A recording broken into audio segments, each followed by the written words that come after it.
The following is public record taken from official criminal proceedings held in a court of law in the province of Ontario, Canada. On March 2nd, 2011, in the city of Toronto, Allan Lanteigne was murdered in his home at 934 Ossington Avenue. Demitry Papasotiriou-Lanteigne and Mladen Ivezic, who also went by the name Michael, were charged with first-degree murder in his death. Demitry and Allan were married on November 27, 2004.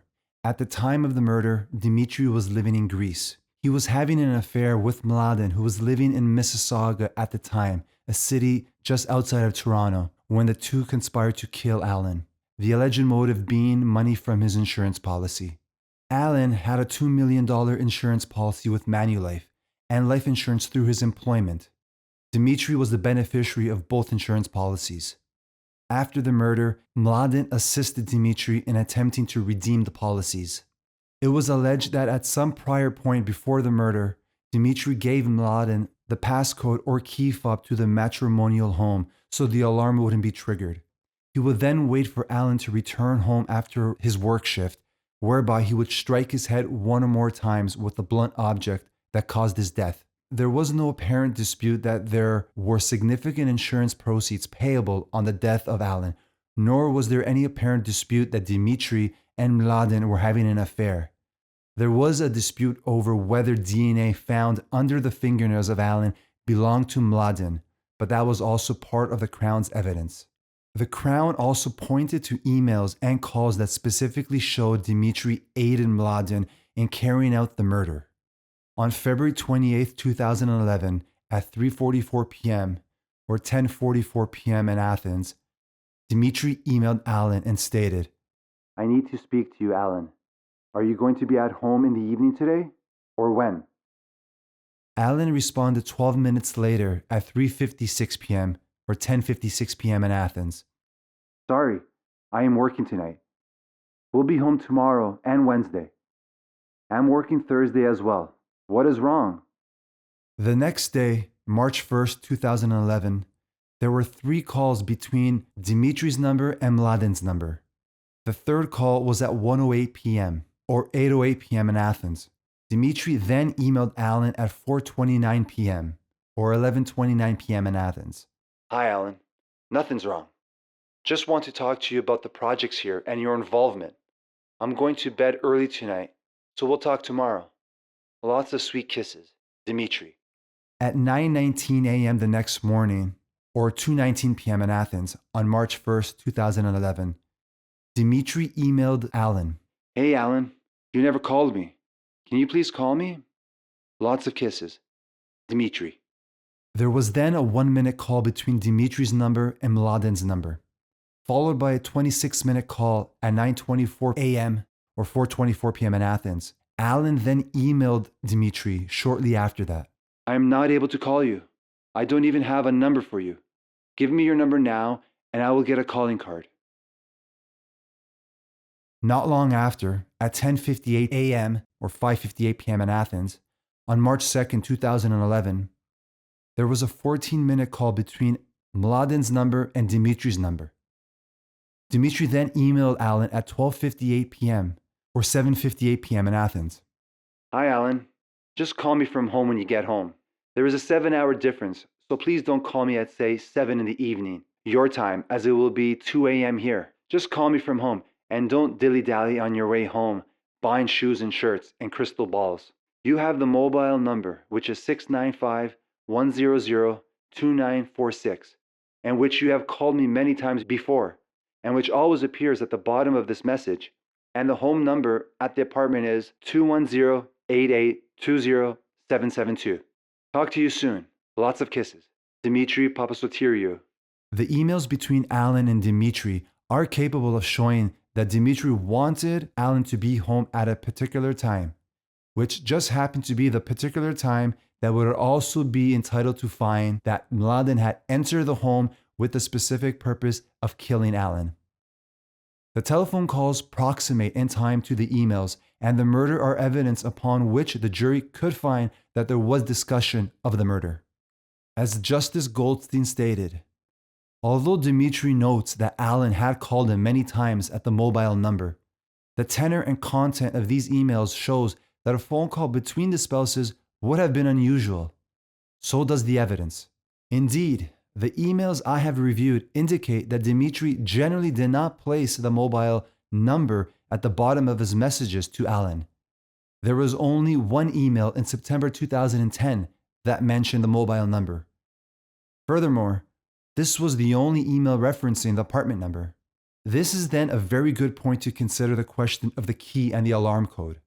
I find that it would be open to the jury to find that Demitry gave Mladen the key and the alarm code or the fob.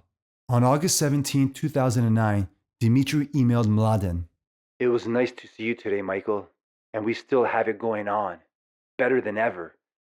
I didn't realize you were a kept man with an older woman. Funny. You behave like a kept man, a bit. You can come and stay at the house anytime. I will give you a key. I told Allan again. He is happy that I talked to him. He makes no demands of me. You can come and stay with me and f me all night long. On June 15, 2010, Allan emailed Demitry, and I excerpt one part of the email. I do hope that no one has a key to our house. That would be the last that I could take. Furthermore, I think it is logical to assume that the key would be useless without either the alarm code or the key fob once the alarm was installed in January 2010. I note that the police located one of the two key fobs in Allan's bedroom. The other key fob was missing. I think it would be open to the jury to find that Demitry gave the key fob to Mladen. There was also the matter of the presence of Mladen's boarding pass in the house that was discovered after the murder.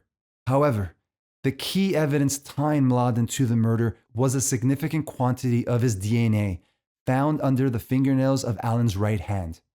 There is no direct evidence as to how the DNA was transferred from Mladen or when it was transferred. Expert evidence suggested that it could not have lasted there beyond 3 days. The Crown theory was that Mladen's DNA was transferred during the course of a violent struggle on March 2, 2011. Allan either scratched Mladen with his right hand or Mladen's saliva made contact with Allan's hand, perhaps while he tried to punch Mladen in the mouth while defending himself. Demitry did not testify. Mladen did testify. He testified that he did not murder Allan. He testified that he was in another place at another time. The last time he saw Allan was on February 28, 2011, just a few days before the murder. He said that they had lunch together in Mladen's car. They ate gyros, a very messy food. Allan used napkins in the car that likely had sauce from the gyros. Mladen testified that he wiped his mouth with napkins. The clear inference that Mladen will ask the jury to draw is that his DNA was innocently transferred to Allan during the course of that lunch. Additionally, there was the statement from Sonia Baby. 2 police officers interviewed Miss Baby on March 9, 2011. Miss Baby was a friend of Allan's. They also worked together at North 44 Restaurant and in the catering business. The statement is 69 pages. The key evidence, however, is very short. Miss Baby told the police that Allan told her the following information: that Demitry had a boyfriend, the boyfriend was married to a woman and had 2 children, that he had met the boyfriend, that the boyfriend had been to the house, that the boyfriend had met Demitry in Switzerland. Indeed, the forensic evidence also does not support an error of reality to manslaughter. The alarm panel was knocked off its hinges. The painting right beside it was knocked askew. That evidence strongly suggests that whoever struck Allan did so from behind, as he was at the alarm panel. The blood spatter evidence indicates that Allan must have been struck by a blow on intact skin, but was then struck with fatal blows when his head was close to the ground. He had clearly already been struck on the head, and then was struck further blows when he was already incapacitated, likely reeling and on his hands and knees. The person who struck those blows was armed with a blunt instrument. There is no evidence that the killer got into an altercation with Allan, and in the course of that altercation, picked up some kind of household instrument to use as a weapon. The police did not find any forensic evidence linking him to the murder, except his DNA, which matched the DNA under Allan's fingernails. For Mladen's part, he put forward 2 alternate suspect applications, both of which were dismissed. However, it would have been difficult for him to advance any theory when his own forensic DNA expert agreed with the Crown's forensic DNA expert that the DNA under Allan's fingernails did indeed belong to Mladen. Allan Lanteigne was murdered on March 2, 2011 at the age of 50. The jury trial in this matter began on November 27, 2017. The jury returned a verdict of guilty on June 3, 2018. Mladen and Demitry were convicted of first-degree murder. They were sentenced under the maximum allowed for first-degree murder under the Canadian Criminal Code, which states, subject to Section 745.1, the sentence to be pronounced against the person who is to be sentenced to imprisonment for life shall be, in respect of a person who has been convicted of high treason or first-degree murder, that the person be sentenced to imprisonment for life without eligibility for parole until the person has served 25 years of the sentence. Both appealed to the Ontario Court of Appeal, where it was dismissed.